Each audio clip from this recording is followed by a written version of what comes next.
ओम शांति। मैं एक ब्रह्मा कुमार आप सभी के भावनाओं से जुड़ने का पूरा प्रयास करूंगा ताकि आपके दिलों में उतरकर वहाँ जो दुख है, जो दर्द है, उन्हें निकाल कर आपको लेकर चलूं एक ऐसे गगन के तले जहाँ गम भी ना हो, आंसू भी ना हो, बस प्यार ही प्यार मिले।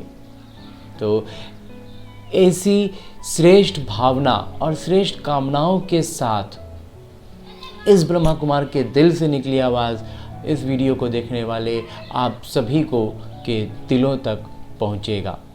तो इसमें जो सबसे पहली भावना अभी आपके मन में आ रही है वो यही है कि इतना लंबा वीडियो मैं क्यों देखूं, मेरे पास इतना टाइम नहीं है। ऐसे ही विचार आ रहे हैं ना।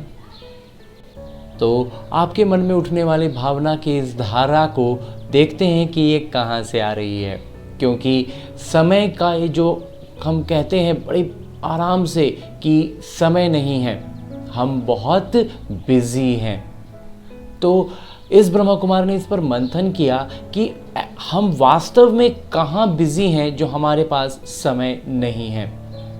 तो इस मंथन से एक निष्कर्ष निकल कर आया, आज के समय में जितने भी लोग हैं हर एक अपनी स्थिति से खुश नहीं है, संतुष्ट नहीं है और वो अपनी स्थिति को बदलना चाहते हैं और इसको बदलने के प्रयास में ही एक्चुअली बिजी हैं। अब ये जो हमारी स्थिति है ये हर एक मानव जीवन को अगर हम एक ऐसा माने कि कमरे में हैं तो किसी भी कमरे को हम मोटे मोटे तौर पर क्या जानते हैं, 4 दीवारें और एक फर्श होगा, एक सीलिंग होगी, तो 6 डायमेंशंस होते हैं। तो ये 6 डायमेंशंस हर किसी की लाइफ को प्रभावित करते हैं और उसी से हमारी स्थिति निर्धारित होती है, उसी के अनुसार हम अपनी स्थिति का अनुभव कर पाते हैं। किसी के जीवन में कोई एक आयाम, कोई एक पहलू थोड़ा विशेष महत्व का हो जाता है, कोई उस पर विशेष रूप से निर्भर होता है, लेकिन इन 6 का प्रभाव हर एक पर पड़ता है। तो एक बार इन पहलुओं को देख लें तो सबसे आधारभूत जो है अभी के समय में हम जिसको हर कोई अनुभव करते हैं वो है फाइनेंशियल, आर्थिक। ये जो आर्थिक है ये हमारे जीवन में मजबूरी का एहसास दिलाता है। हर एक व्यक्ति को यही लगता है कि उसकी आर्थिक स्थिति में स्थिरता आए, थोड़ा वो बेहतर हो।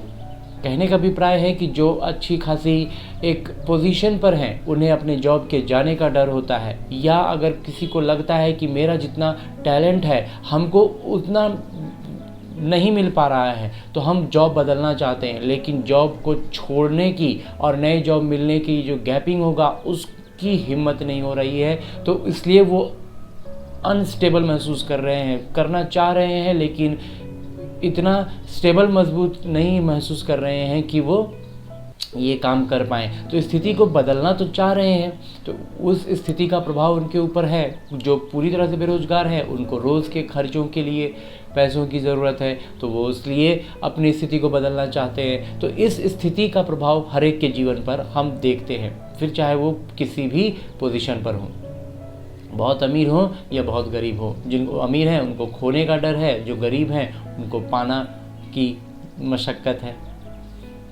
एक दूसरा पहलू हम बात करें तो वो हो जाता है हमारा परिवार, हमारा रिश्ते नाते। हम अपने रिश्तों से, अपने जो हमारे जन्म से हमें हमारे रिश्तेदार मिलते हैं उनसे हम थोड़ा खुश नहीं रह पाते, उनसे हमारा ट्यूनिंग अच्छा नहीं होता, तो हम नए रिश्ते तलाशने लगते हैं, उनसे थोड़ा दूरी बनाते हैं और नए रिश्तों की तरफ रुझान करते हैं, क्योंकि हम अपना पारिवारिक स्थिति को बदलना चाहते हैं। ऐसे ही और भी कई पहलू हैं, जैसे कि हमारी धर्म, हमारी समाज, हम जिस धर्म में होते हैं, जिस समाज में हम जी रहे होते हैं, उसका हमारे ऊपर एक दबाव महसूस करते हैं। हम इसमें चाहते हैं कि थोड़ा बदलाव हो। इसको हम पूरे मोटे मोटे स्तर पर अगर हम देख रहे हैं तो या तो हम अपने धर्म की रक्षा के लिए थोड़े सजग हो जाते हैं, थोड़ा स्थिति को मजबूत करना चाहते हैं, हमें लगता है कि हमारे धर्म की हमें रक्षा करनी चाहिए, इस स्थिति को हम अनुभव करते हैं। या तो हमें लगता है कि इसमें बहुत खराबी है मेरे धर्म में, हम दूसरे धर्म की तरफ चलते हैं। हम जिस समाज में रहते हैं, ये समाज तो मेरे लिए कुछ किया नहीं, हम इस समाज के लिए क्यों करें, ऐसी भावनाओं से हम घिरे रहते हैं ना। इसके बाद एक पहलू आता है जो है प्रकृति का। प्रकृति का पहलू कहने का अभिप्राय यही है कि मौसम को अभी हम वास्तव में प्रकृति से बस एक मौसम का ही रूप जानते हैं, जिसमें बहुत ज़्यादा सर्दी, बहुत ज़्यादा गर्मी या बहुत ज़्यादा बारिश हमारे जीवन को बहुत प्रभावित कर देता है। और जब हम उस परिस्थिति में फंसे हुए होते हैं तो हम उसको बदलना चाहते हैं। बहुत गर्मी पड़ती है तो हम एसी लगाना चाहते हैं, कूलर, पंखे चलाते हैं ताकि हम इस स्थिति को बदलें। तो ये भले ही छोटी बात लगे, लेकिन है तो हमारी स्थिति ना, और उस स्थिति को हम बदलना चाह रहे हैं। तो इसलिए इस ब्रह्मा कुमार ने उन सारी परिस्थितियों को पर मंथन करके ये निष्कर्ष निकाला है। इसके बाद जो एक पहलू हमारा छूट रहा है, वो भले हम उसका प्रत्यक्ष रूप से प्रभाव पड़े ना पड़े, लेकिन राजनैतिक एक ऐसा पहलू है जिसका हमारे जीवन पर प्रभाव पड़ता ही है, और इसलिए हम इसे भी बदलना चाहते हैं। हम राजनीति की जो हमारा अपना वोट का अधिकार की हम बात करते हैं, तो उसमें भी क्या करते हैं, हम अपना स्थिति को बदलना चाहते हैं कि ये राजनीतिक दल नहीं, ये नेता नहीं, वो नेता, ये भी तो हम बदलने का ही प्रयास कर रहे हैं ना। इसके बाद जो आखिरी पहलू है, वास्तव में वो आखिरी नहीं है, वो बहुत महत्वपूर्ण है। जितना महत्वपूर्ण हमारा ये आर्थिक था, बिल्कुल वैसा ही महत्व रखता है ये पहलू, और ये है स्वास्थ्य एवं शिक्षा। ये वास्तव में ये जो स्वास्थ्य है ना, ये जैसा इस ब्रह्मा कुमार ने कहा कि 4 दीवारें हैं और एक फर्श है और एक सीलिंग है, तो इसमें एक दीवार है ये स्वास्थ्य, और शिक्षा है उसमें बना एक दरवाज़ा। किसी भी कमरे में एक दरवाज़ा होगा ना, तो ये स्वास्थ्य की दीवार पर ये शिक्षा का द्वार है। और जब हम स्वस्थ होते हैं ना, तभी हम किसी और दिशा में बढ़ सकते हैं, और नहीं तो सबसे पहले स्वास्थ्य को बेहतर करने के लिए भी हमें शिक्षा की ही ज़रूरत होती है ना। तो यहाँ हम ये बात समझ सकते हैं कि इन 6 पहलुओं में से किसी के जीवन में किसी विशेष पहलू का विशेष रूप से उनके जीवन पर प्रभाव रहेगा, लेकिन इन 6 के 6 का प्रभाव हर एक के जीवन में, मानव जीवन में रहेगा ही। अब देखते हैं कि इस स्थिति को हम हर एक अपनी किसी न किसी स्थिति से नाखुश है, संतुष्ट नहीं है, और उसको वो बदलना चाहता है। तो वो बदलने के लिए क्या करेगा? सबसे पहला काम, जब हम किसी एक स्थान से दूसरे स्थान के बारे में सोचते हैं कि हमें ये स्थान अच्छा नहीं लग रहा है, हमें दूसरे जगह में, इस कमरे से निकल के दूसरे कमरे में जाना है, भले ही बगल वाले कमरे में जाएं तो बाकी चीज़ें सेम रह जाएं, एक दीवार बदल जाएगा। तो जो भी हो, तो जिस भी पहलू को हम बदलना चाह रहे हैं अपने जीवन में, उसको बदलने के लिए हमें दरवाजे से बाहर जाना होगा। कहने का प्रैक्टिकल लाइफ के हिसाब से अगर हम इसको समझें, तो हमें अगर किसी एक स्थान पर हैं और हमें दूसरे जगह पर जाना है, तो सबसे पहले जाना कैसे है उसको समझेंगे, फिर कहाँ जाना है उसको जानेंगे कि वो क्या है, कैसा है, वहाँ का सब कुछ कैसा है, सारा एनवायरनमेंट हर तरह का। फिर तीसरी जो एक बात बहुत महत्व की है, वो ये कि हम कितने समय के लिए, हमारा उद्देश्य क्या है वहाँ जाने का। एक होता है 2-4 दिन, हफ्ते दिन घूमने फिरने के लिए जाना, एक होता है 3-6 महीने, साल भर के लिए जाना, वहाँ से कमा के वापस आ जाना अपने स्थान पर। एक होता है कि पूरी तरह से इस जगह को छोड़कर पूरी तरह से दूसरे जगह पर जाके बस जाना। तो हमारा उद्देश्य क्या है, इस पर ही बहुत सारी बातें, हमारा जो ज्ञान, जो शिक्षा हम लेंगे, उसका उद्देश्य क्या है, तो उसके अनुसार हमारा शिक्षा का पैटर्न सेट होगा कि हम किस तरह का शिक्षा ले रहे हैं, कहाँ से ले रहे हैं, कैसा ले रहे हैं। इन बातों का भी हमारे जीवन पर काफ़ी प्रभाव पड़ेगा। अब जब हम बात कर रहे हैं शिक्षा की, कि किसी भी चीज़ के लिए हमें शिक्षा लेनी होती है, अपनी स्थिति को बदलना है, तो सबसे पहला काम हम क्या करते हैं, इस उदाहरण के हिसाब से देखें तो दरवाजे से बाहर जाएंगे, और ऐसे प्रैक्टिकल लाइफ में भी समझें तो हम सबसे पहले इन्फॉर्मेशन जमा करेंगे ना। तो कोई भी बात हो, कुछ भी हो, सबसे पहले हम उसका इन्फॉर्मेशन जमा करते हैं। और इस इन्फॉर्मेशन को जमा करने में आज के समय में हमारा सबसे घनिष्ठ मित्र हमें क्या महसूस होता है? कौन है जो हमारा इस काम में हमारा सबसे ज़्यादा मदद कर रहा है? मीडिया एंड सोशल मीडिया, है ना? ये अभी हमें अपना सबसे करीबी मित्र महसूस होता है कि इसी की वजह से हम जो भी इन्फॉर्मेशन चाहें, जैसा इन्फॉर्मेशन चाहें, आसानी से हमारे पास उपलब्ध हो जाता है। और इस इन्फॉर्मेशन को हम कलेक्ट करने में अपना बहुत समय इन्वेस्ट करते हैं और उसमें हम व्यस्त भी होते हैं। लेकिन जब हम किसी मित्र से मिलते हैं, किसी नए मित्र से हमारी मित्रता होती है, तो क्या होता है कि उस मित्र की भी कुछ अपने पास उसके भी कुछ क्वालिटीज़ होती हैं, कुछ गुण होते हैं। हमने इस विज्ञान को, इस सोशल मीडिया को इसलिए ढूंढा कि वो हमें इन्फॉर्मेशन दे पाएंगे, उनके माध्यम से हमें ज़्यादा से ज़्यादा इन्फॉर्मेशन आसानी से उपलब्ध होगा। तो ये जो मीडिया आया, इस मीडिया के पास पहले से भी कुछ था और उसका नाम है एंटरटेनमेंट। ये अपने साथ एंटरटेनमेंट लेकर आता है। तो हम इन्फॉर्मेशन के लिए जाते हैं मीडिया के पास और मीडिया हमें सामने से ऑफ़र करता है एंटरटेनमेंट। ये मीडिया हमारे जीवन में एक बिल्कुल अलग आयाम लेकर के आया, एक अपने साथ एक क्वालिटी लेकर आया और वो था एंटरटेनमेंट का। अब एंटरटेनमेंट को इस मीडिया ने हमारे जीवन में कैसे इंट्रोड्यूस किया, इसको जब इस ब्रह्मा कुमार ने मंथन किया तो ये बात एकदम स्पष्ट समझ में आई कि हम इसको पहले एक उदाहरण से जोड़ना ज़रूरी होगा। इसलिए उदाहरण से बात करते हैं कि हम दिन में अगर बहुत कुछ काम करें तो हमें लगेगा कि कुछ भूख लगी है, हम खाना खाएंगे और कितना भी खाना खा लें, लेकिन जब तक हम सोएंगे नहीं वो हमारा बॉडी रिकवर नहीं होगा। हम रात को दिन भर जो भी कुछ भी करें, जैसा भी करें, लेकिन रात में हम सोते हैं तो ही हम अगले दिन के लिए तैयार हो पाते हैं। तो जब दिन भर हम काफ़ी काम कर चुके होते हैं तो हमें नींद आने लगती है। ऐसे में हमें ये ऑफ़र किया जाए कि हम सोने के बजाय कुछ खेल करें। तो अगर हम खेलने लग जाएं तो हम उसमें रम जाते हैं और फिर हमें नींद भी आने नहीं लगती और हम काफ़ी देर खेल सकते हैं। यूँ कहें तो पूरी रात भर हम खेलते रह जाते हैं। लेकिन ये खेल और फिर दिन हुआ, हम फिर दिन के काम में लग गए तो एक दिन, एक रात, 2 रात, कितनी रात तक जाग पाएंगे? एक समय 2-3 से ज़्यादा होते होते स्थिति ऐसी हो जाएगी कि अब हम दिन का काम भी नहीं कर पाएंगे और रात को चाहे कोई भी खेल हमें दिखाता रहे, हम बेहोशी की तरह सो जाएंगे।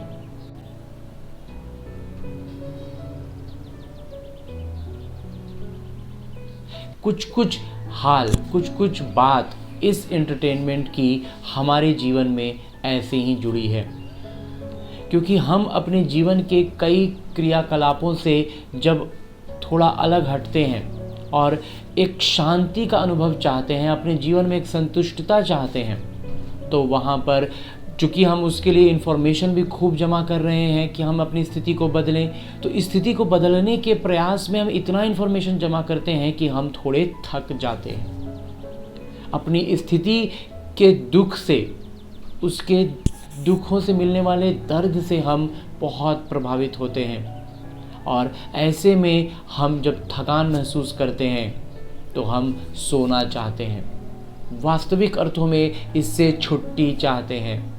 इस दौड़ से, इन्फॉर्मेशन जमा करने की इस दौड़ से छुट्टी चाहते हैं, लेकिन हम मीडिया द्वारा ऑफ़र किए गए एंटरटेनमेंट के खेल में उलझ जाते हैं।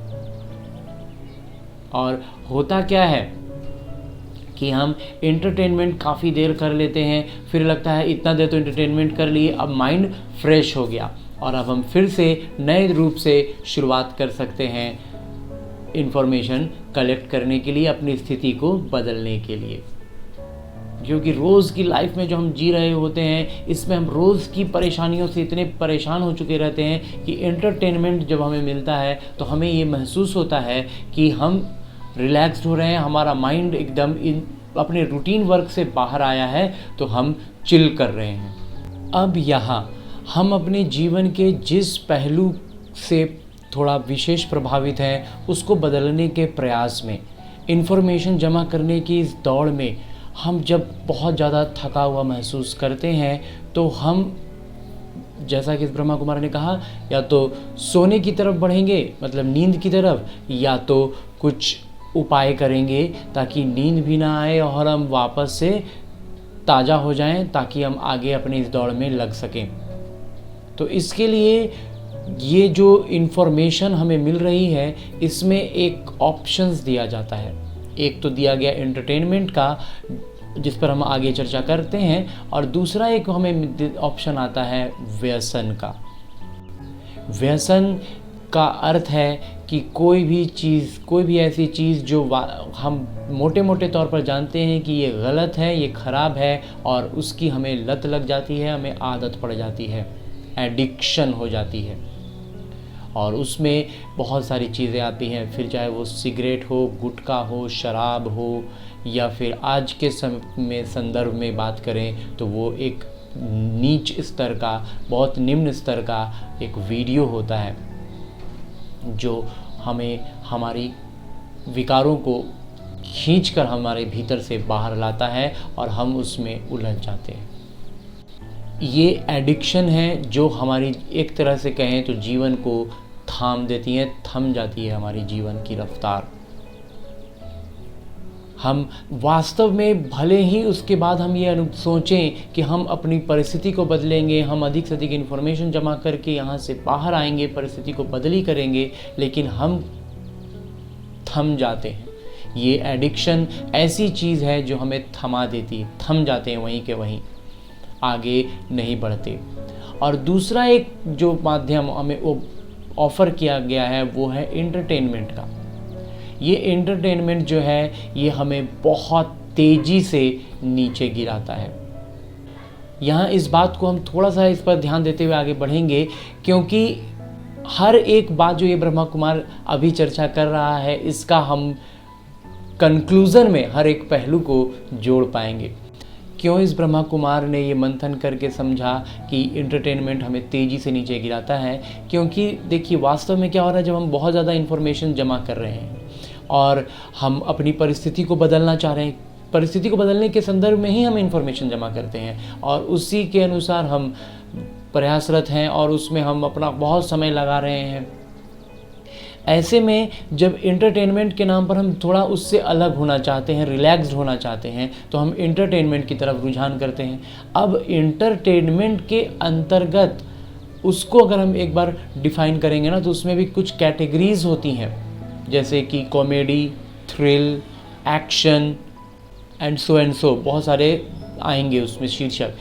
होता क्या है कि वास्तव में हमारा ये जो ब्रेन है ना, वो उस दूसरी दिशा में काम करने लग जाता है। जैसा कि इस ब्रह्मा कुमार ने उदाहरण दिया ना कि सोने के बजाय हम रात को नींद लेने के बजाय खेलने में लग जाएं, तो उस वक्त के लिए तो लगेगा कि बहुत अच्छा है, लेकिन वास्तव में नींद न लेकर के हम शरीर के लिए, स्वास्थ्य के लिए बुरा कर रहे हैं। और इसको हम जितना ज़्यादा, मतलब एक रात, दो रात, तो दो रात से ज़्यादा तो हम बहुत कम ही होंगे, लेकिन अगर कुछ लोगों ने उससे ज़्यादा रात भी जागे हों तो उनके या तो स्वास्थ्य पर बहुत ज़्यादा बुरा असर होता है, या तो फिर तीसरी रात को वो ऐसा सोते हैं जैसे बेहोश हो गए। तो कहने का अभिप्राय है कि एंटरटेनमेंट जो है ये कर क्या रहा है, हमारी बुद्धि को, हमारे ब्रेन को अलग डायरेक्शन में चलाने लगता है, रुकता नहीं है, थमता नहीं है, रिजुविनेट नहीं होता। इसलिए हम तेज़ी से नीचे गिरते हैं। इसके लिए एक छोटा सा उदाहरण इस ब्रह्मा कुमार के मंथन में है कि हम नदियों को देखते हैं ना, नदी अपना सफ़र में, वास्तव में तो उसे लगता है, या हमें ऐसा लगता है कि नदी आगे बढ़ रही है, निरंतर आगे बढ़ते रहती है, चलते रहती है, नदी कभी रुकती नहीं। लेकिन नदी का पानी थोड़ा बढ़ जाए और फिर वापस कम हो तो क्या होता है कि कुछ गड्ढों में, कुछ ऐसे वैसे जगहों में नदी का पानी चला तो जाता है, लेकिन जब नदी का पानी कम हुआ तो वो वहीं थम जाता है। और एक तरह से कहें तो वहाँ काई लगने लगती है, कीड़े मकोड़े उसमें जन्म पनपने लगते हैं और वो थम गया। वो एक तरह से बोलचाल की भाषा में कहते हैं वो सड़न हो गई, सड़ गया वो पानी। है ना, वो पीने का वगैरह के लायक नहीं रह गया। हाथ मुंह धोने में भी हमें उस पानी में डर लगेगा, नहीं नहीं इतना कीड़ा उड़ा है, इतना काई लगा हुआ है, थोड़ी छुएंगे तक नहीं। कहने का अभिप्राय यहाँ पर बस इतना है कि आज के संदर्भ में हम जितने भी व्यक्तियों से मिलते हैं, जितने भी लोग हमारे आसपास हैं, उसमें से जो जितना ज़्यादा एडिक्टेड हो जाता है किसी चीज़ को, अगर साधारण बोल सबसे ज़्यादा अगर हम किसी चीज़ को कहते हैं तो वो होते हैं शराबी। तो जो बहुत ज़्यादा शराबी हो गया, दिन भर नशे में धुत रहता है, उससे हम एक तरह से अपने जीवन से, अपने समाज से बहिष्कृत कर चुके रहते हैं, मन से उसे निकाल चुके रहते हैं। ये आदमी अब कोई काम का नहीं रह गया, ऐसा करते हैं ना। तो ऐसे ही हर एक व्यक्ति जो जिस एडिक्शन में एक लिमिट, जैसे हल्की फुल्की काई लगे तो हम उसको साफ़ करके इस्तेमाल करेंगे, लेकिन जब बहुत ज़्यादा काई, बहुत ज़्यादा कीड़े हो जाते हैं तो हम उसे छोड़ देते हैं। बिल्कुल ऐसा ही अनुभव हम समाज में आज बहुत से लोगों के साथ देखते जा रहे हैं। जो जम गए, जो थम गए, वो सड़ने लग गए। और जो दूसरा माध्यम इस ब्रह्मा कुमार ने कहा, तो उस नदी का जो उदाहरण लेकर के चल रहे हैं, उसमें जो बहुत बड़े बड़े फॉल आते हैं ना, वाटरफॉल ऊपर से सीधा नीचे गिरते हैं, वो उस वाटरफॉल की तरह है ये एंटरटेनमेंट। कि कैसे है, इसको थोड़ा सा इस पर विचार कर लेते हैं, फिर हम आगे अपना चर्चा को बढ़ाएंगे। इस संदर्भ में इस ब्रह्मा कुमार ने जब मंथन किया तो बात एकदम स्पष्ट समझ में आई कि हम जब एंटरटेनमेंट करते हैं तो जैसा कि हमने देखा कि उस तरफ हमारी बुद्धि चलने लगती है। इसको बहुत साधारण रूप से देखें तो हम कोई एक कहानी देखते हैं, तो कोई भी कहानी हो, कैसी भी कहानी हो, उसको 100 लोग देखेंगे तो 100 लोगों के मन में अलग अलग उसके लिए राय बनेगी, टिप्पणियाँ आएंगी। कोई उसके क्लाइमैक्स में बदलाव चाहेंगे, मतलब उनके अनुसार, वो ज़रूरी नहीं कि वो कहें कि वो जाकर के उसको बदली करें, लेकिन उनको लगेगा नहीं ऐसे होना चाहिए था। किसी को शुरुआत में, किसी को बीच के कोई बातों में, बहुत सारी चीज़, इसमें ये चीज़ जुड़ना चाहिए, इसमें ये चीज़ हटना चाहिए। तो एक कहानी हम देखते हैं और हर आदमी उसके हिसाब से अलग अलग राय देता है। तो ये राय हम कब देते हैं? जब हमारे ब्रेन में उसके बारे में विचार चलते हैं। और इस संदर्भ में इस ब्रह्मा कुमार को ये कहना है कि अब हम एक अगला स्टेप हमें लेना होगा हमारे शरीर के भीतर का, और वो है जो 2 नाम से आज हर कोई परिचित हो गए, वो है conscious mind and subconscious mind. ये जो वाटरफॉल की तरह नीचे गिरने की बात इस ब्रह्मा कुमार ने की है ना, इसमें कॉन्शियस माइंड और सबकॉन्शियस माइंड के खेल को थोड़ा सा समझना होगा।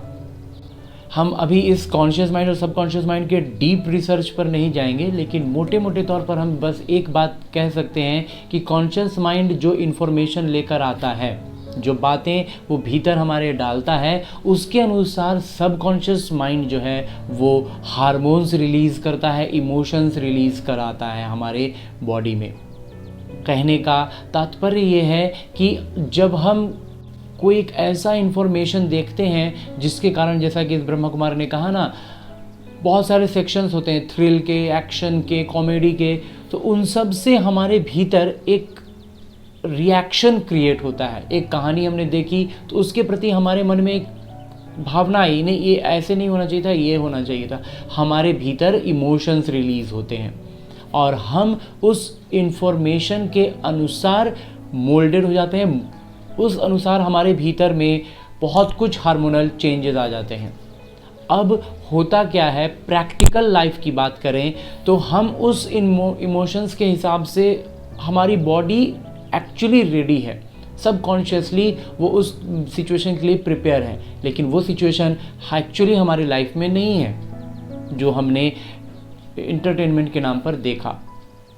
अब होता क्या है कि हमारी लाइफ के जो छोटे मोटे सीन्स आ रहे हैं, जो हमारी लाइफ के जो आस पड़ोस के लोग हैं, हम उनके साथ उस अनुसार बिहेव करने लगते हैं। कॉमेडी के नाम पर हम किसी का उपहास कर बैठते हैं, और भी जो थ्रिल्स हैं, एक्शंस हैं, उसके अनुसार भी हमारी बॉडी कुछ अलग तरीके से, हम कुछ अलग तरीके के प्रिपरेशंस कर चुके होते हैं जो हमें कॉन्शियस माइंड को मालूम नहीं होता। अब यहाँ ये जो रिएक्शंस हम करते हैं, तो उस रिएक्शन के परिणाम स्वरूप अगर हमने क्रोध में, जहाँ उतनी छोटी सी बात हो, लेकिन हम चूँकि पहले से कॉन्शियसली, सबकॉन्शियसली इतने एग्रेसिव पहले से थे कि छोटी सी बात पर हमने बहुत ज़्यादा एग्रेशन दिखाया, तो परिणाम स्वरूप अब सामने से क्रोध हुआ, सामने से तो बातें क्या हो गई, उलझ गई। तो इस तरह से हम अपनी लाइफ में लगातार और उलझते जाते हैं, मतलब जहाँ ज़रूरत नहीं थी वहाँ भी उलझ गए। तो ये सिर्फ क्रोध की नहीं, हर एक विकार में हम उलझते हैं, क्योंकि एंटरटेनमेंट में हमें भले ही दूसरा रूप में दिखाया जाए, लेकिन वो विकारों को एम्फसाइज कराता है। इसके लिए ज़्यादा वक्त न लेते हुए एक छोटा सा उदाहरण इस ब्रह्मा कुमार के मंथन में है कि हम ये देखते हैं कि बहुत सारे एंटरटेनमेंट के रूप में जो कहानियाँ हमें दिखाई गई उसमें हमने देखा है कि और इसका एक्चुअली हमारी लाइफ पर बहुत गहरा इम्पैक्ट है। इसलिए ब्रह्मा कुमार उन बातों को भी थोड़ा इस चर्चा में शामिल कर रहा है, क्योंकि हम यहाँ कंसंट्रेट यूथ्स पर कर रहे हैं। तो यूथ कहाँ हैं, वहाँ से उन्हें लाने के लिए प्रयास में ही ये सारी चर्चाएं कर रहा हूँ। तो उसमें हम ये कहानियों में देखते हैं कि एक लड़का और एक लड़की लवर होते हैं और फिर किसी एक की शादी फैमिली के प्रेशर से कहीं और कर दी जाती है। तो फिर फैमिली के दबाव में वो वहीं रह जाता है और वो लवर फिर अकेला रह जाता है, जो दूसरा पार्टनर होता है। तो ये कॉन्शियसली तो अच्छा दिखाया गया कि समाज हमारा कहता है हाँ भाई जो शादी हो गई वही अच्छा है और उसी के साथ रहना होता है, लेकिन हमारा सबकॉन्शियस ब्रेन में ये बात जाती है कि शादी जो है वो विलन का काम कर गया उसकी उन दोनों की लाइफ में। अगर वो शादी नहीं होती, वो फैमिली के प्रेशर में नहीं होते, तो वो कितनी अच्छी से बहुत प्यारी लाइफ जीते, दोनों लवर्स एक साथ रहते तो कितना अच्छा होता। ये उल्टा प्रभाव हमारे ब्रेन पर इस तरह का आता है। दिखाया गया कि अच्छा हुआ कि जो सोसाइटी, जो समाज जो कह रहा वही किया गया, लेकिन इम्पैक्ट हमारे ब्रेन पर यह पड़ा कि इन दोनों की लाइफ के लिए खराबी हो गया। तो विलेन कौन बन गया, समाज। विलेन कौन बन गया, परिवार। विलेन कौन बन गया, ट्रेडिशन। तो इस तरह से इन 3-4 चीज़ों को विलेन बना दिया गया। और ये जो बाहर का ट्रेडिशंस है, ये जो बाहर की चीज़ है कि इन सिचुएशंस में जाना, ये हमें अच्छा लग गया। तो इस तरह से ब्रेन कैसे तो क्या हो रहा है। और इस हिसाब से जब हम किसी भी अपने परिवार की कुछ बात के दबाव में आएंगे तो हमें लगेगा कि नहीं, परिवार तो विलेन। तो ये हम जानते नहीं हैं। हमसे कोई पूछे कि आपका परिवार विलेन है तो हम ये नहीं कहेंगे कि मेरा परिवार विलेन है, लेकिन ये सब कॉन्शियसली ये काम करता रहता है। इसलिए इस ब्रह्मा कुमार ने कहा कि वाटरफॉल की तरह बहुत तेज़ी से हम नीचे गिरते हैं और अपने परिवार से दूर होने लगते हैं। सिर्फ परिवार नहीं, समाज के हर पहलू से, जो 6 डायमेंशंस की बात की थी इस ब्रह्मा कुमार ने।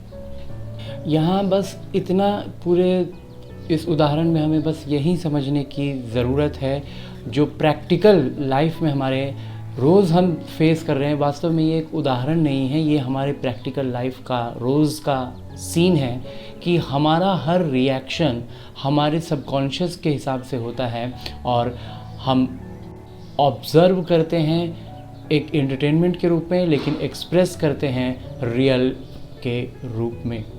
हमारा जीवन का हर एक्सप्रेशन रियल होता है, इसकी तैयारी कहीं और से हो चुकी रहती है।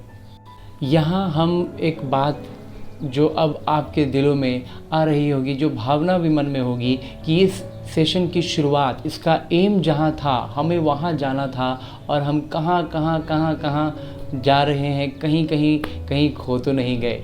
ऐसा बिल्कुल नहीं है। वास्तव में इस ब्रह्मा कुमार ने जैसा शुरुआत में ही कहा था कि इस ब्रह्मा कुमार का पूरा प्रयास रहेगा कि आपकी भावनाओं से जुड़ सकूं, और इसीलिए आप जहां हैं वहां ये ब्रह्मा कुमार ने जाने का प्रयास किया है, क्योंकि वास्तव में इस प्रैक्टिकल लाइफ में इस ब्रह्मा कुमार का अनुभव रहा है। इन चीज़ों से गुज़र कर, इन चीज़ों का अनुभव रखते हुए अभी ज्ञान मार्ग में थोड़ा आगे बढ़ रहे हैं। तो ऐसे में यहाँ एक बात थोड़ा और स्पष्ट कर देना चाहूँगा कि ये ब्रह्मा कुमार एक सर्वसाधारण ब्रह्मा कुमार है, कोई शिक्षक नहीं है, कोई बहुत ज़्यादा ज्ञानी गुरु वाली बात नहीं है।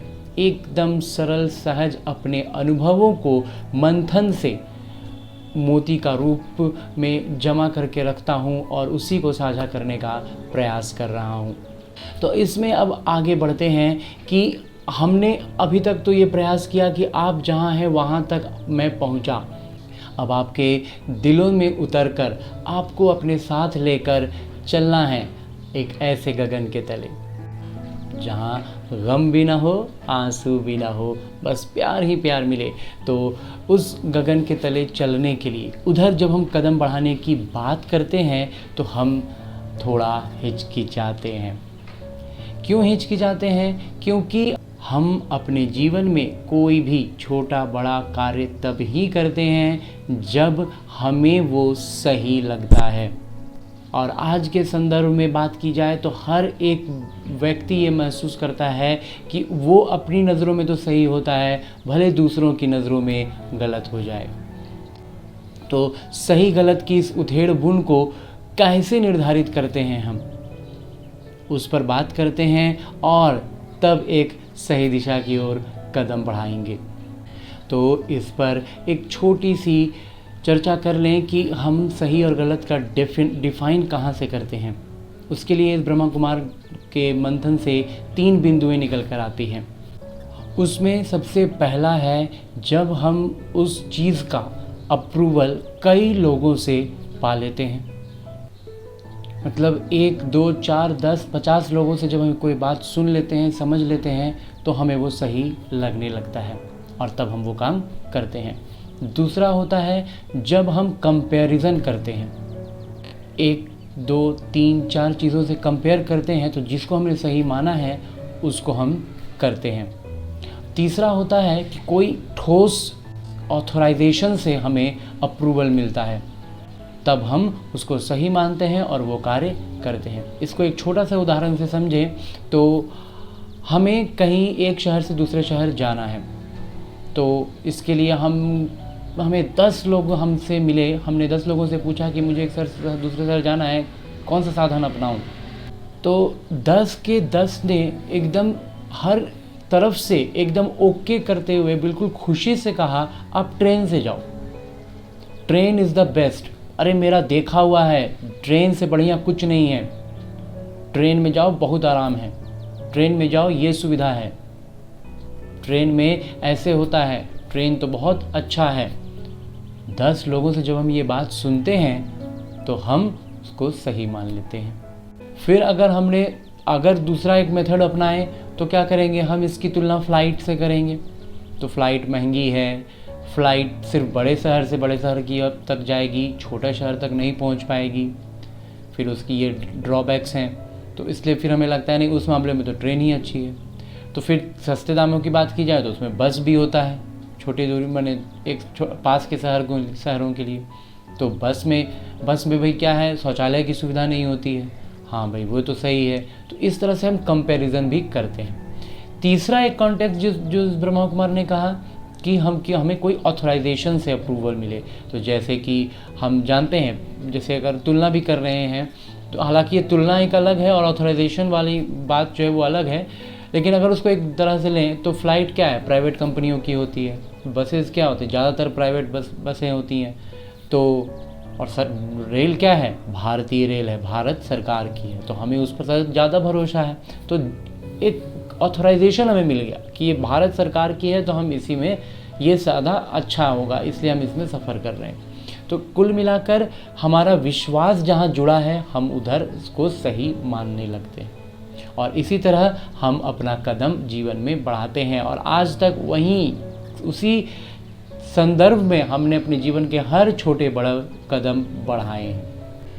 अब इसके जो हमने अप्रूवल के अपने जो 3 साधन देखे, इन 3 साधनों में हमें जो ध्यान देना है वो सबसे महत्वपूर्ण बात उसमें ये है कि ये जो 100 लोगों से हम अप्रूव कर रहे हैं, कहीं ये एक ही साउंड का इको तो नहीं है।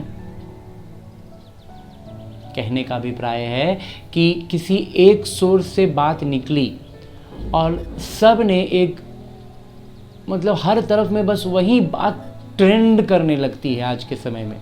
ये जो हम मीडिया की बात कर रहे थे, मीडिया पर, सोशल मीडिया पर क्या होता है, कोई एक बात आई और बस वो ट्रेंडिंग हो जाती है हर सोशल मीडिया के प्लेटफॉर्म पर, हर चैनल पर, हर पेज पर वही दिखाई पड़ने लगता है। तो हम ऐसा हमें लगने लगता है कि 100 लोग एक ही बात कह रहे हैं, मतलब लगता है कि ये सही है, क्योंकि ये हमारा ऑब्जर्वेशन है। और इस तरह से हम जो काम वहाँ दिखाया जा रहा है, जो बात वहाँ बताई जा रही है, उसको सही मानते हुए उस तरफ कदम बढ़ाते हैं। दूसरा जो बात कही थी ब्रह्मा कुमार ने, कंपैरिजन की, तो उसके लिए हमें कंपैरिजन के लिए कुछ कई बार मिलता ही नहीं कि किससे कंपेयर करें, कैसे कंपेयर करें। और अगर कोई किसी से हम जुड़ते हैं, किसी से कंपैरिजन करते हैं, तो 100% किसी से हम कंपेयर नहीं कर पाते। कोई चीज़ हमारी लाइफ से, हमारी सिचुएशन से बिल्कुल मैच कर जाए, ऐसा तो नहीं होगा ना। मिलती जुलती बातें हो सकती हैं, तो जब तक मिलती जुलती बातें हैं तो रिजल्ट भी मिलता जुलता मिलेगा ना, एकदम एग्जैक्ट तो नहीं मिल सकता, और इसीलिए हम और उलझ जाते हैं। तीसरा जो है ये थोड़ा महत्वपूर्ण है, इस पर इस ब्रह्मा कुमार का थोड़ा मंथन है, उस पर थोड़ा विचार कर लेते हैं कि किसी ऑथराइजेशन की, जैसे इस ब्रह्मा कुमार ने बात की थी, तो ऑथराइजेशन में को जब हम डीपली एनालिसिस करेंगे तो हम क्या पाते हैं कि कोई भी बड़े से बड़ा संस्थान हो जिस पर हम बहुत ट्रस्ट करते हैं, चाहे वो किसी भी स्तर का हो, राज्य स्तर, देश के स्तर पर, विश्व के स्तर पर, किसी भी स्तर पर हो, वहाँ हम यही पाते हैं कि 25, 50, 100 लोगों का एक ज़्यादा से ज़्यादा समूह होगा। मतलब वो रिप्रेजेंट करेंगे करोड़ों करोड़ लोगों को, वहीं 50-100 लोग। उन 50-100 लोगों में से किसी 1, 2, 4 लोगों की तरफ बाकी लोग, उनकी तरफ उनका झुकाव होता है, उनके बातों के प्रभाव में वो होते हैं। तो कहने का अभिप्राय क्या होता है कि ये 4-5 लोग जो हैं, बस उन पर पूरा सारा कुछ निर्भर हो गया। और उनमें से 4-5 लोगों में से अगर किसी एक बात की एक मत हो गए, वो 4-5 लोग अगर एक तरफ हो गए, या उनमें से किसी एक की तरफ ज़्यादातर लोगों ने सहमति जता दी, तो वो बात सही की तरह उस संस्थान के बिहाफ में हमारे तक पहुंचा दी जाएगी। कहने का अभिप्राय यहाँ बहुत महीन से हमें समझना है कि कोई एक संस्थान का अप्रूवल आता है कि फलाना काम ये ऐसा ऐसा है ये, और उस अप्रूवल के आधार पर हम देखते हैं कि भाई फलना संस्थान से ये बात आई है, फलना संस्थान से आई है, लेकिन फलना संस्थान को संचालन में 2, 4, 5 लोग ने इसको अप्रूव किया, और उन 5 लोगों के प्रभाव से हम करोड़ों लोगों के जीवन में बहुत बड़ा अंतर आ जाता है। हम अपने जीवन का धारा उस ओर मोड़ देते हैं। और अब हम अपने सेशन के उस स्थान पर पहुंच गए हैं, उस मंजिल पर पहुंचे हैं जो इस पूरे सेशन का एम है, और वो है आध्यात्म, स्पिरिचुअलिटी, जिससे अभी तक हम बहुत अनजान हैं। हमें ये लगता है कि ये तो बस अच्छी अच्छी बातें होती हैं, प्रैक्टिकल में काम नहीं करती हैं, लेकिन वास्तविकता के बिल्कुल अपोजिट है। ये हमारी ह्यूमन लाइफ का, हमारे इस पूरे मानव समाज का आधार है। इसको अगर अभी तक हमारा जो कॉन्टेक्स्ट रहा है, हमारी बुद्धि का हम जिस स्तर पर समझते हैं, उसमें इसको हम ऐसे ही समझ सकते हैं कि अगर मैं ये शरीर हूँ, तो ये जो कपड़े मैंने पहने हैं वो आउटर वर्ल्ड है, और मेरा शरीर इनर वर्ल्ड है। स्पिरिचुअलिटी का के संदर्भ में मैं हूँ, और कपड़े जो मैंने पहने हैं वो ये दुनिया, ये जो सब कुछ हम देख रहे हैं उसके हिसाब से हैं। कहने का मतलब है कि अगर मुझे 104 का बुखार हो, और उस वक्त मुझे कोई ब्रांडेड कपड़े ला कर दे कि लो ये ब्रांडेड कपड़े पहनो, तो क्या हम उस ब्रांडेड कपड़े का इंजॉय कर पाएंगे, उसको फील कर पाएंगे? यार आज मैंने इतनी महंगी शर्ट पहनी है, इतना महंगा कपड़ा, मुझे इतना बड़ा ब्रांड का मुझे कोई ला करके दिया है, मैं उसको पहनूंगा। महसूस ही नहीं कर पाएंगे, वो खुशी का एहसास ही नहीं हो पाएगा। बिल्कुल वैसे ही ये स्पिरिचुअलिटी हमारे बिल्कुल भीतर की चीज़ है। अगर वहाँ हम खुश नहीं हैं, अगर हम वहाँ ओके नहीं हैं, तो फिर बाहर से हम जो कुछ भी कर लें वो काम नहीं करेगा। जैसा इस ब्रह्मा कुमार ने सेशन की शुरुआत में कहा था कि जहाँ नींद की ज़रूरत है वहाँ हम कितना भी खेल कूद कर लें, हमें वो उसका रिकवरी नहीं कर पाएगा। हमें वास्तविक नींद चाहिए, और वही नींद, वही सुकून वास्तव में ये है स्पिरिचुअलिटी। कि आध्यात्म हमारे भीतर वो शांति लाता है, वो सुकून लाता है जो हमें रिजुविनेट कर देगा। इसके बदले में हम चाहे जो कुछ कर लें, वो हमें रिजुविनेट नहीं कर सकता। इसके लिए हम जब इस स्पिरिचुअलिटी से थोड़ा और परिचित होते हैं, इसमें थोड़ा अपना कदम आगे बढ़ाते हैं, तो इसमें एक बात जो अभी तक इस ब्रह्मा कुमारी ने कही थी कि ये जो 3 माइंड सेट है ना, कि 3 बातों से अप्रूवल, किसी भी एक से भी अप्रूवल मिल गया तो हम आगे अपना कदम बढ़ाते हैं। इन 3 बातों को थोड़ी देर के लिए विराम देते हैं। इसीलिए ब्रह्मा कुमार ने शुरुआत में कहा था कि ब्रह्मा कुमार के दिल से निकली आवाज़ आपके दिल तक पहुँचे। तो हम यहाँ बातें सिर्फ दिल से करेंगे और दिल में यह एहसास करेंगे कि ये बात तो सही लग रही है, तो हम अपना कदम साथ में बढ़ाएंगे। इसके लिए सबसे पहले बात करते हैं स्वास्थ्य से संबंधित, जो बहुत सरल रूप में हमें समझ में आ सकती है।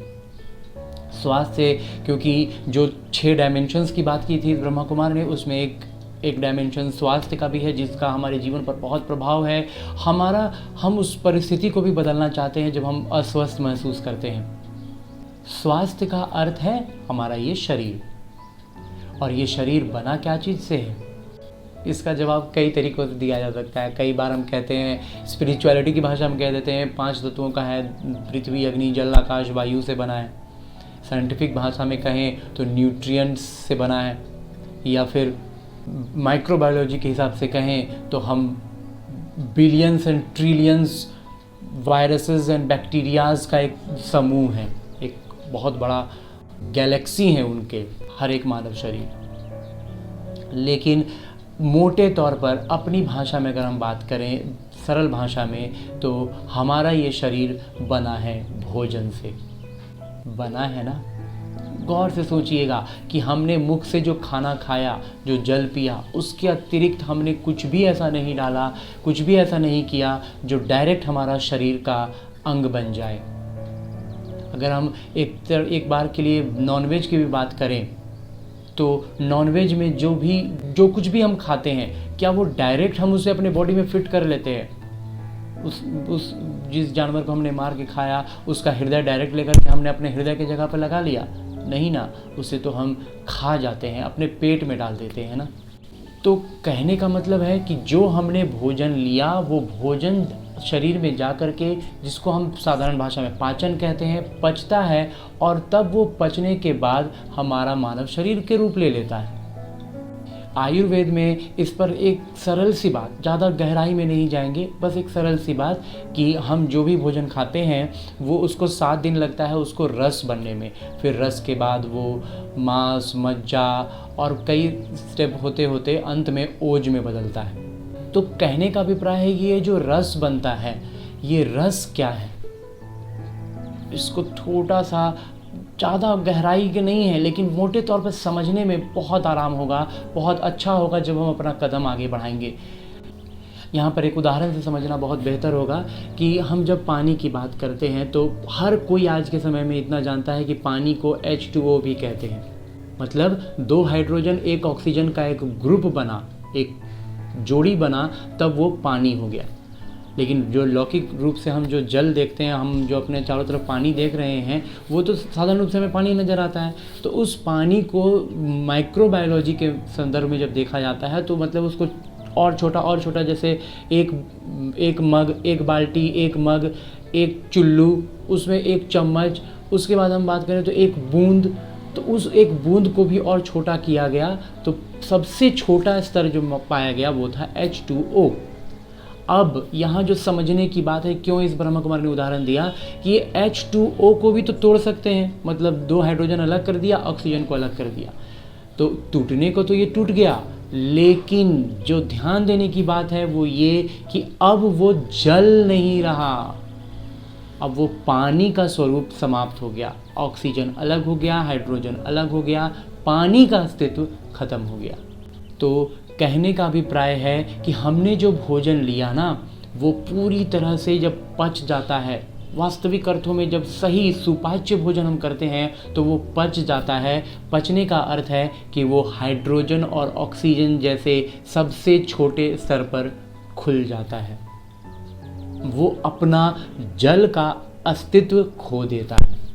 और अब जब वो हाइड्रोजन और ऑक्सीजन का रूप ले लिया है तब क्या होगा, अब हमारे शरीर को जो ऑक्सीजन चाहिए वो ऑक्सीजन, मतलब अगर कहें तो एक तरह से ईंटें, एक कोई ईंट की बनी हुई कोई इतना बड़ा सा कोई स्लेब हो तो वो स्लेब हमारे शरीर में काम नहीं आएगा, लेकिन उससे एक एक ईंट अलग कर दें तो उस एक एक ईंट को लेकर के हम अपने हिसाब से एक नया शेप में दीवार खड़ी कर सकते हैं। तो कहने का यहाँ हमें जो समझना है वो ये कि जो चीज़ हम अपने भीतर लेते हैं उसको जब हम सही तरीके से पचा लेते हैं तब वो इतने सूक्ष्म स्तर पर चली जाए कि उसका वजूद ख़त्म हो जाए, तब वो एक नया स्वरूप ले लेता है। इस उदाहरण को इस ब्रह्मा कुमार ने इसलिए दिया है क्योंकि जिस फॉर्मेट में इस ब्रह्मा कुमार ने इस बात को मंथन किया है ऐसा कभी हमने कहीं नहीं सुना, कहीं नहीं देखा। किसी ने भी इस तरह से हमें इन बातों को समझने का प्रयास नहीं किया है। यहाँ पर इस बात को इस ब्रह्मा कुमार ने इस उद्देश्य से कहा है कि हम अपने इन जो 3 अप्रूवल्स में फंसे हुए हैं, इन 3 अप्रूवल से हम बाहर आएं और अपने दिल से जुड़ी बातों को समझें। इसमें जो अगली बात स्पिरिचुअलिटी से संबंधित है वो ये कि हम जब अपनी स्थिति को बदलने का प्रयास करते हैं और उसमें सबसे पहले इन्फॉर्मेशन की ओर बढ़ते हैं, इन्फॉर्मेशन जमा करने लगते हैं, तो उसकी वास्तविकता अभी फ़िलहाल के लिए ये है कि वो इन्फॉर्मेशंस की कहें तो बाढ़ आ चुकी है। जब नदी में बाढ़ आती है तो उसमें बहुत कुछ अनचाहा बहता हुआ आ जाता है, बहुत सी गंदगी आ जाती है, बहुत सारी चीज़ें होती हैं उसमें जो कई बार हमारे लिए हितकर नहीं होती। बिल्कुल वैसे ही इन्फॉर्मेशन के साथ भी स्थिति है। जब इतना ज़्यादा इन्फॉर्मेशन हमारे पास आ रहा है तो इसमें बहुत कुछ है जो हमारे लिए हितकर नहीं है। तो कई बार हम ये सोचते हैं, कॉन्शियस माइंड से ये सोचते हैं कि ये तो बस हम ऐसे ही देख लिए, ऐसे ही सुन लिए, हम इससे हमको कोई फ़र्क नहीं पड़ेगा। लेकिन ये बिल्कुल वैसे ही हैं जैसे हमने मुख से कुछ खाना खा लिया, कुछ भी गलत खा लिया, अब हम उस पर हमारा कॉन्शियस माइंड का कोई कंट्रोल नहीं है। अब जो करना है पेट में लीवर करेगा, उसे या तो वॉमिटिंग से बाहर फेंकेगा या लूज मोशन से बाहर करेगा या बॉडी में और कुछ रिएक्शंस होंगे, हमें बीमार हो जाएगा शरीर, कुछ भी होगा, अब वो हमारे कंट्रोल में नहीं है। तो भोजन हमें क्या करना होता है, इसलिए हम भोजन का निर्धारण करते हैं कि भोजन साफ हो, स्वच्छ हो, सुपाच्य हो। इन बातों का ध्यान में रखते हुए हम भोजन करते हैं तो हमारे शरीर, हमारे स्वास्थ्य के लिए बहुत अच्छा होता है। बिल्कुल ऐसे ही जब हम इंफॉर्मेशन जमा करते हैं तो हमारा उद्देश्य क्या है, इसको हमें ध्यान में रखना है। और ये जो वीडियो का सेशन है ये बस उसी उद्देश्य के लिए है कि जो अपने जीवन में उत्थान करना चाहते हैं, जो इस बाढ़ में बकाहट महसूस कर रहे हैं, उन्हें लग रहा है कि कुछ गलत है, कुछ सुकून एहसास नहीं कर पा रहे हैं, चाहे वो कितना भी कोई भी इंफॉर्मेशन ले रहे हैं, उन्हीं व्यक्तियों के लिए है वास्तव में ये सेशन। तो इस सेशन में अभी हमने परिचय पाया स्पिरिचुअलिटी का, कि स्पिरिचुअलिटी क्या है और कैसे हमारे लाइफ में इफ़ेक्ट इसका है, ये कैसे हमारे जीवन का आधार है। अब हम स्पिरिचुअलिटी के एम पर आते हैं जो हमें ये बतलाता है कि हम कौन हैं। यहाँ बहुत साधारण रूप से हमें ये समझना है कि जैसा कि इस ब्रह्मा कुमार ने सेशन के बीच में कहा था कि हम 2 शब्दों से बहुत परिचित हैं, conscious mind and subconscious mind. इसके बहुत ज़्यादा डिटेलिंग में अभी हम नहीं गए हैं। सेशन में हमें बहुत सारे ऐसे विषय मिले जिसमें हमें विस्तार में जाएंगे तो बहुत कुछ हो सकता है, बहुत बातें होंगी, लेकिन हर एक बात को हमने संक्षेप में समेटा है। तो इसको जब हम, अगर आप बाहर से भी कॉन्शियस माइंड और सबकॉन्शियस माइंड पर थोड़ा सा विशेष तौर पर जब देखेंगे, इसको समझेंगे, तो यही पाएंगे कि सबकॉन्शियस माइंड जो है इसका पावर बहुत ज़्यादा है, बहुत पावरफुल होता है। ये सबकॉन्शियस माइंड बहुत कुछ करा सकता है और ये जानवरों में भी होता है। हमने सुना है ना कि जब गाय के बछड़े को अगर शेर भी हमला करे तो गाय इतनी पावर में आ जाती है कि अपने सींगों से शेर को उठा के फेंक देती है, धकेल देती है दूर। तो गाय में अगर लॉजिकली देखें तो उतना पावर नहीं है, लेकिन सब कॉन्शियस माइंड इतना पावर उसमें, उसके शरीर का फुल पावर आ जाता है और वो मतलब जितना मैक्सिमम हो सकता है ना वो काम कर लेता है। और ये बात व्यक्तियों के लिए, हम इंसानों के लिए भी उतना ही सही है, क्योंकि कई बार हम ये देखते हैं कि कॉन्शियसली हमें लगता है कि कर पाएंगे कि नहीं कर पाएंगे, लेकिन एक बार जो कहते हैं ना ठान लिया तो कर देते हैं, इतिहास रच देते हैं। तो ये कैसे होता है? ये सब कॉन्शियस माइंड हमारे यहाँ पावर भर देता है। लेकिन जब इस सब कॉन्शियस में कोई बात अगर इतना ही पावरफुल है तो हम कहते हैं कि सबकॉन्शियस माइंड में हम कोई भी बात कैसे क्यों नहीं डाल पाते हैं? तो इसका कारण है कि सब कॉन्शियस माइंड जो है उसमें डालने का मेथड हमें बताया जाता है कि कॉन्शियस माइंड में बार बार किसी बात को रिपीट करते रहो तो किसी भी टाइम रैंडमली किसी टाइम वो चला जाए। इसीलिए कहते हैं कि बार बार कोई अच्छी बातें करते रहो तो वो बात सबकॉन्शियस में चली जाएगी। तो ये बात थोड़ी सी अनुकूली लगती है ना, जो संदर्भ में देखा जाए कि सबकॉन्शियस माइंड और कॉन्शियस माइंड को ना दिखाते हैं, बतलाते हैं कि कॉन्शियस माइंड एक वॉचमैन की तरह है और जो सबकॉन्शियस माइंड है वो मैनेजिंग डायरेक्टर है, वो एमडी है। अब वॉचमैन की बात को एमडी कब सुनेगा?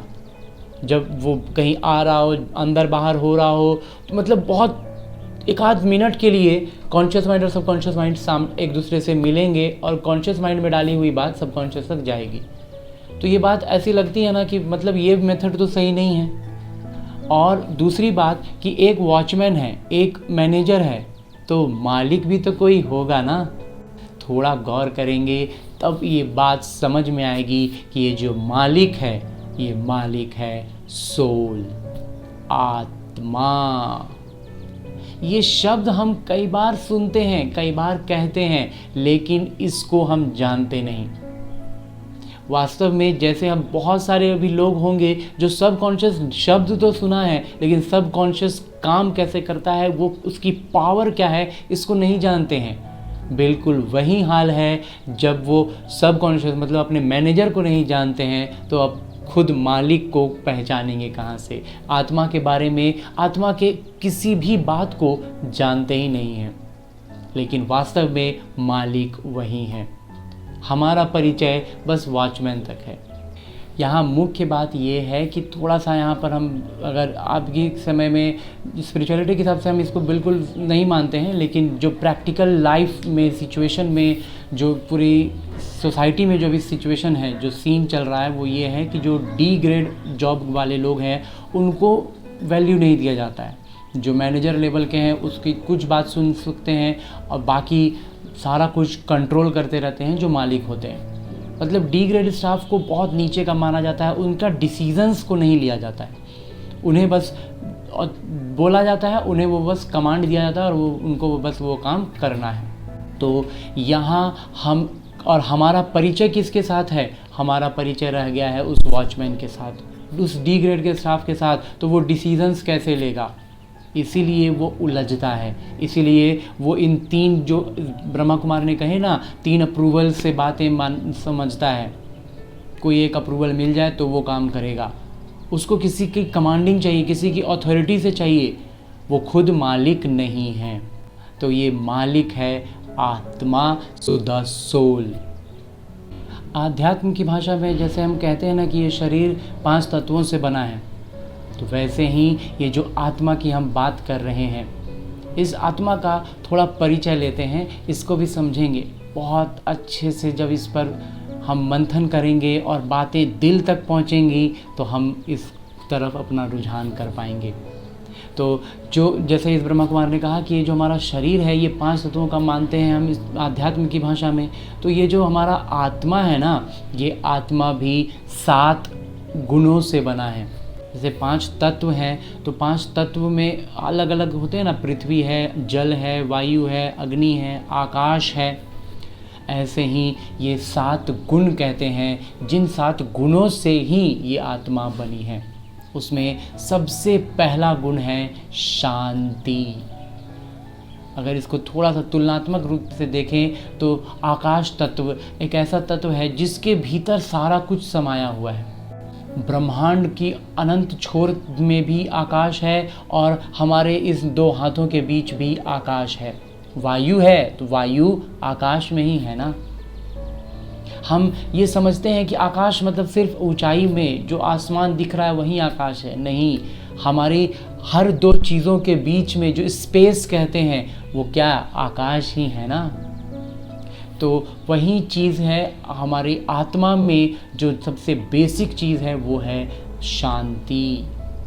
दूसरी चीज़ जो आती है वो है प्रेम, फिर है खुशी, उसके बाद है शक्तियाँ। वास्तव में जो शक्ति हम कहते हैं ना, ये आत्मा में होती है।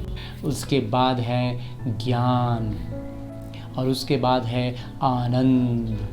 और इस शांति में जो एक आधार है जिस पर ये सारी चीज़ें आती हैं वो है पवित्रता। जैसे इस आकाश तत्व में पृथ्वी है, वैसे ही इस शांति में पवित्रता है। अभी आपके मन में यही भावना आ रही है ना कि ये जो कुछ कह रहे हैं ये तो बिल्कुल अनजान सा नया सा बात हो गया। तो ठीक है, इस नए और अनजान बात को लेकर धीरे धीरे आगे बढ़ते हैं और अपने इस जीवन में जहाँ से हम आए थे वहाँ तक जोड़ते हैं। तो इसमें बहुत छोटे छोटे बातों को हम ध्यान रखेंगे, जैसे कि इस मानव शरीर को एक तो हमने 5 तत्वों के नाम से जानते हैं, लेकिन इस ब्रह्मा कुमार के मंथन से एक बात जो समझ में आती है वो ये है कि कोई भी चीज़ हो, कोई भी भौतिक वस्तु जिसको हम कहते हैं, उसके 3 ही स्वरूप हो सकते हैं, और वो है ठोस, तरल और वायु, गैस। अब हमारा ये शरीर भी क्या है, उसमें ठोस रूप में अगर मोटे मोटे देखो तो ढांचा बनता है हड्डियों का, जो कि होता है ठोस। उसमें रक्त जो होता है, मांस जो होते हैं वो ठोस और तरल के मिक्स जैसे होते हैं, और रक्त पूरी तरह से तरल हो गया। और बीच में हम बहुत सा स्पेस होता है, जो अभी हम किसी भी शरीर के हिस्से को दबाएं तो वो दबता है, वहाँ स्पेस है तब तो दब रहा है ना। तो वहाँ पूरे शरीर में स्पेस होता है, मतलब वायु होती है। वायु का मतलब वो जो हम गैस्ट्रिक वाली बात बोलते हैं वो वाली गैस नहीं, लेकिन हवा है तभी वहाँ दब रहा है। अगर हवा ना हो तो वो दबेगा नहीं। तो कहने का मतलब कि शरीर के भीतर ये 3 चीज़ें हैं। ऐसे ही जब ये आत्मा की हम बात कर रहे हैं, जिसमें जो 7 गुणों से बना है, तो इन 7 गुणों को भी इस ब्रह्मा कुमार ने मंथन से समझा है कि इसमें भी यही 3 बातें आती हैं, ठोस, द्रव्य और गैस। तो इसमें ठोस होता है संस्कार, तरल होता है बुद्धि, गैस का रूप होता है मन। ये कुछ अलग नहीं है, इसके अंग नहीं, हाथ और पैर नहीं है, पूरा शरीर। जैसे 3 चीज़ों में शरीर का कोई भी अंग ले लो, वहाँ 3 हिस्से मिलेंगे ही, 3 रूप मिलेगा ही। बिल्कुल वैसे ही आत्मा के ये 3 स्वरूप हैं। मन जो बहुत तेज़ी से, जिसको हम जानते हैं कि बहुत विचलित होता है, तो वो हवा का रूप है, तो बहुत तेज़ी से दौड़ेगा ना। बुद्धि, अब यहाँ बुद्धि पर बस यही एक छोटा सा मंथन आएगा कि बुद्धि तो जो हम कॉन्शियस माइंड और सबकॉन्शियस माइंड की बात कर रहे थे, नहीं, कॉन्शियस माइंड और सबकॉन्शियस माइंड के ये ऊपर का, जैसा इस ब्रह्मा कुमार ने कहा, वो मालिक है। और मन हमारा इस फिजिकल बॉडी में कहीं नहीं मिलेगा। बुद्धि इस कॉन्शियस माइंड और सबकॉन्शियस माइंड के ऊपर का मालिक है। और फिर संस्कार ऐसे होते हैं जिनके आधार पर ही ये मन और बुद्धि दौड़ रहा है। मतलब ये मानव शरीर का कंकाल में ही तो रक्त चलेगा, मांस और बाकी सारी चीज़ें जो ऑर्गन्स कहते हैं, वो सारी अंग उसी में जुड़े रहेंगे ना। तो ये संस्कार एक्चुअली ठोस रूप है जिसके अनुसार ये सारा काम होता है। ये बुद्धि और मन दौड़ते हैं। मानव शरीर है तो 2 पैरों पर दौड़ेगा, अगर ये पशु का शरीर हो तो 4 पैरों पर दौड़ेगा। तो इस तरह से संस्कार कैसे हैं, उसी के अनुसार हमारा मन और हमारी बुद्धि आगे काम करती है। इसको अगर हम बोलचाल की भाषा में बात करें तो संस्कार को हम जो गहरी आदतें अपनी कहते हैं ना, उसके रूप में ले सकते हैं। तो मन, बुद्धि और संस्कारों के रूप में हमारी ये आत्मा जो वास्तव में 7 गुणों की बनी है, ये अभी बिल्कुल नया लग रहा है, एकदम इससे परिचय एकदम नया है, लग नहीं रहा है कि यह हमारे बारे में बात हो रही है। लेकिन इस बातों को थोड़ा और विस्तार से समझेंगे। अगर आज की बोलचाल की भाषा में बात करें ना, तो हमारा ये संस्कार ही एक्चुअली करप्ट हो गया है।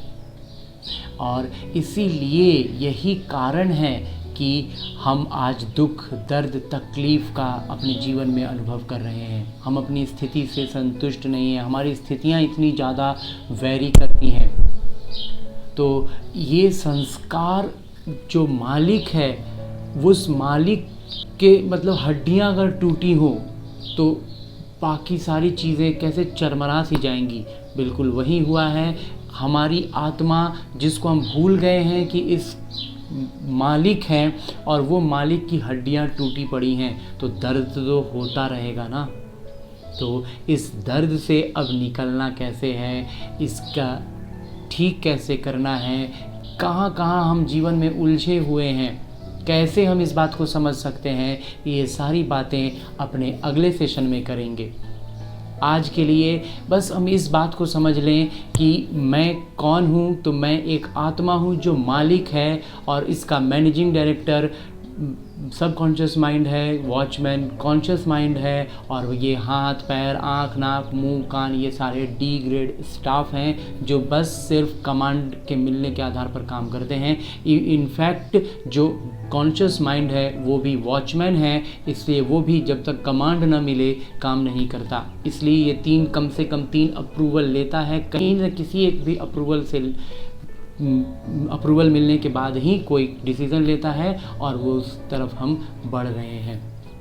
और चूँकि ये जो आत्मा मालिक है उसके संस्कार चरमरा गए हैं, टूटे हुए हैं, वो बेहोश पड़ा है, तो हमें उसे होश में लाना है। कैसे लाना है, ये सारी बातें हम अगले सेशन में करेंगे।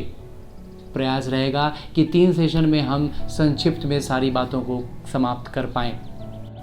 आज के लिए, फ़िलहाल के लिए इस सेशन को यहीं पर देते हैं विराम। अच्छा, ओम शांति।